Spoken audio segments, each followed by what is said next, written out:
is stress or there is difficulty or there is tension or anything like that. Then I go on a holiday and I sit on a beach somewhere and I close my eyes and I drink pina coladas and I dance in the night and I forget about all of the stress and the tension and the difficulties of my life. The problem with that is that although the 7 or the 9 or the 10 days of that may feel very nice, and people may enjoy lying on the beach or drinking pina coladas or dancing all night long, the problem is our life is what we have to live, not the 5 or 6 or 7 or 9 days that we take off. And at the end of one of those types of holidays or vacations or trips, we're back with ourselves, and we're back in our lives. And whatever the stress or whatever the tension that we were facing, it's still there. We haven't changed anything. All we've done is temporarily moved aside from it. And in many cases they're worse because we've left them untouched for 7 or 9 or 10 days. A yatra, even though it may look like an external physical journey, is actually an internal journey. The external part of it really in many ways is just the vehicle, the medium through which we go on an internal journey.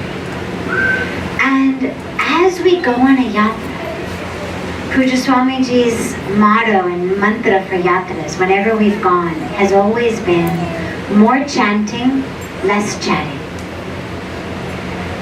Typically in life, in order to move away from our internal selves, we tend to just sit and we chat.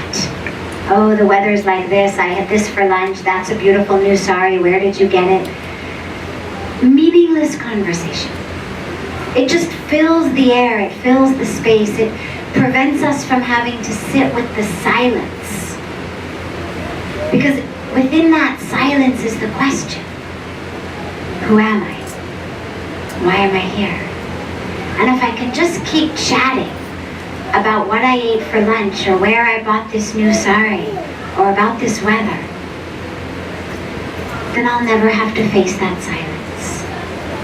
But on yatra we take that mantra of more chanting, less chatting. Because what the chanting does, or prayer or japa, it doesn't matter what term you use, it doesn't matter what your religion is. What it does is it actually takes us deeper into that silence, into that question. Who am I? Why am I here? What is the meaning of the breath in my body? What is the meaning of my days on this planet? What is the meaning of my life? He mentioned in the Arati that 26-30 people have died. Why them and not us? Every day we sit on the banks of Ganga, and if you look just downstream, you'll see fires of cremations going on. Today there were like 9 or 10 going on at the same time. Why them and not us? Why are we here? What is our life? These are the questions. They may not have answers. And it doesn't matter. It's not the answer we're searching, actually. It's the depth of the question. Within the depth of the question, we learn and we change. Even if we can't actually ever articulate an answer. Oh, I learned that the reason I'm here is this. Doesn't matter. Going within is the point. Simply asking the questions, sitting in that silent space of the question is the point. So when we go on yatra externally, inevitably we have to face a lot more physical challenges than we do in our normal life.